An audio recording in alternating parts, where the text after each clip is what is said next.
That night felt like stepping into a nightmare I couldn't wake from. I was barely 19 or 20, just a kid, and I was dating Catherine, a Halloween fanatic with a twisted love for haunted houses. She convinced me to visit one out in the middle of nowhere, an actual abandoned farmhouse the locals called cursed. It was set up by some underground group called the Jaycees.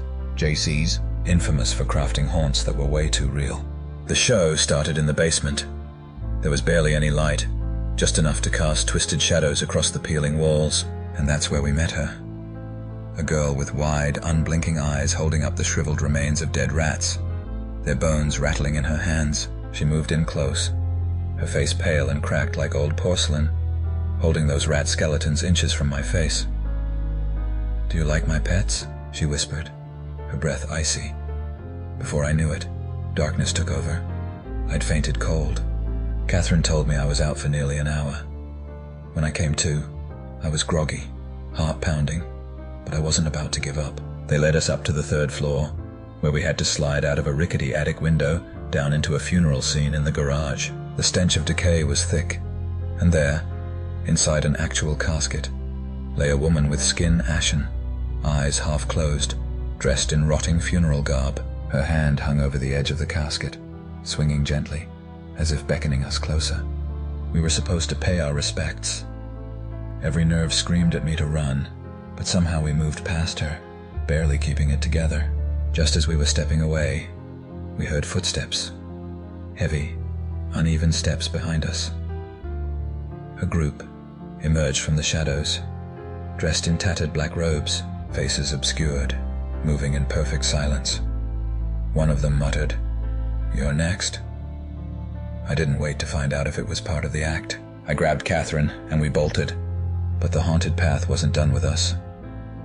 As we sprinted, both of us stumbled and fell straight into an open grave, 4 feet deep, 7 feet wide. In that pitch-black hole, the air felt thick, like we were trapped 6 feet under. Suddenly, someone above shouted, "We got him! Fresh bodies for the funeral!" Panic clawed its way up my throat as I hoisted Catherine out of the grave, and she pulled me up after her. But they were still coming, dark figures closing in, their voices low and chanting. By the time we made it to the car, they were barely yards away. As we scrambled inside, hands slammed on the windows, fingernails screeching against the glass, faces pressed so close their eyes burned into mine. I jammed the key into the ignition, praying, begging the engine to start. Just as I dropped it into gear, one of them threw themselves onto the hood, a mask leering down at us, hands clawing, trying to get in. I floored it, peeling out, gravel spraying everywhere, the figure rolling off as we sped down the empty road. Back at home, Catherine laughed about it, said it was just part of the thrill, but I told her right then, we're never, ever going to another haunted house. Somehow, despite that horrifying night, we ended up married, though I warned her that my Halloween days were over. But years later, when she suggested a haunted cave at the fairgrounds, I didn't even hesitate. I told her she could go alone if she was that brave. After that farmhouse, I'd had enough Halloween horrors to last a lifetime.